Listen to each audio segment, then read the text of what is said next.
একটা আধ্যাত্মিক এবং সনাতনী পরিবেশও যুক্ত হয়ে রয়েছে। আমি এই নাটাগড় রথযাত্রা উৎসব কমিটি 7 বছর ধরে নিষ্ঠার সঙ্গে এই রথযাত্রা করে। আমি বিগত 2-3 বছর আমন্ত্রণ পেয়েছি, কিন্তু সুযোগ হয়নি। তাই আজকে রথযাত্রার এই যে মহোৎসব তার সমাপ্তিতে উপবিষ্ট হয়েছি। প্রধান কাজ আমার প্রভুকে আরতি করা এবং রথের যে রশ্মি, যেটি আমাদের হিন্দুদের কাছে অত্যন্ত পবিত্র, তাকে স্পর্শ করা। তাই আমি আয়োজক ব্যবস্থাপক চণ্ডীচরণ রায় সহ তার সমগ্র কমিটির সদস্যদের আন্তরিক অভিনন্দন জানাই। এবং স্বামীজির কথায় কোনো কাজ কেউ একা করতে পারে না। তিনি বলেছিলেন, আমি ছাড়ো আমরা ধরো। তাই চণ্ডীবাবুর মাধ্যমে তার পুরো টিমকে, তার কলিগদেরকে, যারা 7 বছর ধরে অনেক প্রতিকূলতার মধ্যে এই মহতি অনুষ্ঠান করে আসছেন, আমার অন্তর থেকে কৃতজ্ঞতা। আমরা মঞ্চে এক ঝাঁক বিশিষ্ট রাষ্ট্রবাদী প্রচারক তথা সনাতন সংস্কৃতিকে যারা মানে তাদের পেয়েছি। তাদের মধ্যে প্রাক্তন সাংসদ অর্জুন সিং মহোদয় রয়েছেন, সায়ন্তন বসু মহোদয় রয়েছেন, প্রিয়াঙ্কু ভাই রয়েছেন, স্বপন রায়চৌধুরী রয়েছেন, জয় ভাই রয়েছেন, অ্যাডভোকেট কৌস্তব ভাই রয়েছেন, আমাদের রাজু ব্যানার্জি মহোদয় রয়েছেন এবং আরো অনেকে রয়েছেন, তাপস মিত্র সহ অনেকে।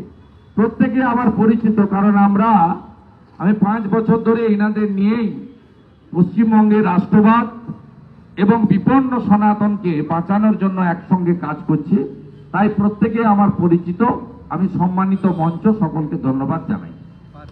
আমি একটা কথাই বলবো যে আমাদের হিন্দুদের বিভিন্ন সময় বিভিন্নভাবে যারা তথাকথিত সেকুলারিজমের নামে হিন্দু এবং সনাতনীদের দাবিয়ে রাখার চেষ্টা করেন, তারা নানাভাবে কখনো ভাষা, কখনো আমাদের ধর্মীয় আচার পালন, কখনো বিভিন্ন দেবদেবীতে আমরা বিশ্বাস করি, বিভাজন তৈরির চেষ্টা করে।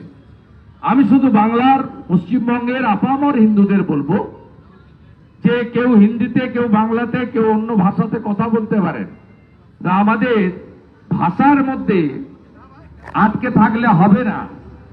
আমরা সবাই at the end of the day আমরা সবাই সনাতনী, এই বিশ্বাসে আমাদেরকে একত্রিত হতে হবে। ঠিক একইভাবে যে প্রভু জগন্নাথ দেবের রথযাত্রা মানে আমাদের 4 ধামের একটি ধাম, পুরী ধামের রথযাত্রা নয়। আজকে রথযাত্রা মানে মহাপ্রভুর পুজো, মানে মহাপ্রভুর অনুষ্ঠান, মানে সমস্ত বিশ্বের সনাতনীদের একটি মহা পরব বা অনুষ্ঠান। এটা আমাদের হিন্দুদেরকে মানতে হবে, এই ধারায় প্রবাহিত করতে হবে। গণপতি উৎসব মানে মহারাষ্ট্রে সীমাবদ্ধতা নেই। রামনবমী আগে এরা যারা তথাকথিত পাকিস্তানে ভারত আক্রমণ করলো কেন জবাব চাই, জবাব দাও। জল আটকে গেল কেন জবাব চাই, জবাব দাও। যে পার্টি, তারা বলতো রাম তো উত্তরপ্রদেশের ভগবান, সেটা আপনারা ভেঙে দিয়েছেন। 2025-এর রামনবমীতে 1.5 কোটি হিন্দু রাস্তায় নেমেছে। তাই আমাদের ব্রাহ্মণ, ক্ষত্রিয়, বৈশ্য, শূদ্র, ইসকন, ভারত সেবাশ্রম, রামকৃষ্ণ মিশন, আর্য সমাজ, মত আপনার আলাদা আলাদা থাকুক, ভাষা আলাদা থাকুক, বিভিন্ন রাজ্য বিভিন্ন ক্ষেত্রে আলাদা আলাদা, যেমন আমাদের সবচেয়ে বড় পুজো হচ্ছে দুর্গোৎসব। আবার বিহার, ঝাড়খণ্ডে, ইউপির একটা বড় অংশে সূর্য দেবের পুজো বা ছট মাইয়ার পুজো বড় উৎসব। আমাদের এই প্রাচীরটাকে ভাঙতে হবে। প্রাচীরটা যদি আমরা ভাঙতে না পারি, তাহলে মোথাবাড়ি হবে, ধুলিয়ান হবে, শামশেরগঞ্জ হবে, মহেশতলা হবে। আজকেও আমি আসার সময় রক্ত দেখতে দেখতে আসছিলাম, হিন্দুদের রক্ত। এই কাছেই কাছড়াপাড়াতে অরিজিৎ বলে একটি হিন্দু ছেলেকে আজকে অন্য সম্প্রদায়ের কিছু একটা উৎসব আছে, আমি নাইবা বললাম কারণ এটা খুব অত্যন্ত পবিত্র অনুষ্ঠান, নাম উচ্চারণ নাইবা করলাম। তা সেখানে দেখলাম অরিজিৎকে অস্ত্র দিয়ে কোপানো হয়েছে, যে অস্ত্র দিয়ে হরগোবিন্দ দাস এবং তার পুত্র চন্দন দাসকে কোপানো হয়েছে।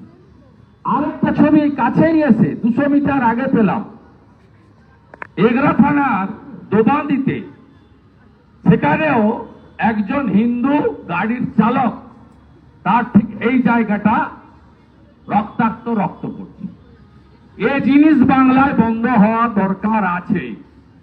বন্ধ তখনই হবে যখন হিন্দু তার একতা গড়ে তুলবে, ভাষা, মত, পথ, দেব দেবীতে, যাতে আমরা কেউ বিভক্ত না হই। যে কথা গোরখপুর মহন্ত পীঠের মহন্ত মহারাজ উত্তরপ্রদেশের মুখ্যমন্ত্রী যোগী আদিত্যনাথ বলেছেন, বাটেঙ্গে তো কাটেঙ্গে। একই কথা আরো সুন্দরভাবে দেশের যশস্বী প্রধানমন্ত্রী মহারাষ্ট্রে গিয়ে ছত্রপতি শিবাজী মহারাজের জায়গায় গিয়ে বলেছেন, এক রহেগে তো সেফ রহেগে, নেই রহেগে তো নির্মমতা কা সহিত কাটেঙ্গে। তাই আমি আপনাদের কাছে আশা করব যে দুর্গাপুজোয় শ্যামপুরে মূর্তি ভাঙা, নোদাখালীতে মা লক্ষ্মীর মূর্তি ভাঙা, কালী পুজোয় কিছু দূরে কলকাতার রাজাবাজারে কালী ঠাকুরের উপরে আক্রমণ, কার্তিক মেলায় বেলডাঙ্গা রক্তাক্ত হওয়া, বা সরস্বতী পুজো করার জন্য যোগেশচন্দ্র কলেজের ছাত্রীকে হাইকোর্টে যাওয়া, বা নগর উখড়াতে আল আমিন মন্ডল গিয়ে বলা এখানে পুজো হবে না, এটা বাংলা থেকে যাতে আমরা চিরতরে স্বামী বিবেকানন্দের বাংলা, শ্রী চৈতন্য দেবের বাংলা থেকে তুলে দিতে পারি, তার জন্য সমগ্র হিন্দু সমাজের ঐক্যবদ্ধতা, একতা, বাড়িতে বাড়িতে গীতা পাঠ, তুলসী দেবীকে স্থাপন করার আবেদনের মধ্য দিয়ে মহাপ্রভু শ্রী জগন্নাথ দেবকে, মহাপ্রভু বলরামকে, মাতা সুভদ্রা দেবীকে প্রণাম জানিয়ে আয়োজকদের অন্তর থেকে গৈরিক অভিনন্দন জানিয়ে আমার কথা শেষ করলাম। জয় জগন্নাথ দেব কি জয়, জয় জগন্নাথ দেব কি জয়, জয় বলরাম দেব কি, মাতা সুভদ্রা কি, রথযাত্রা কি, রথযাত্রা মহোৎসব কি, জয় শ্রীরাম, জয় জয় শ্রীরাম, জয় জয় শ্রীরাম, জয় জয় শ্রীরাম, ভারত মাতা কি। প্রত্যেককে আপনাদের বাইরে রথের সামনে যাওয়ার জন্য অনুরোধ করব।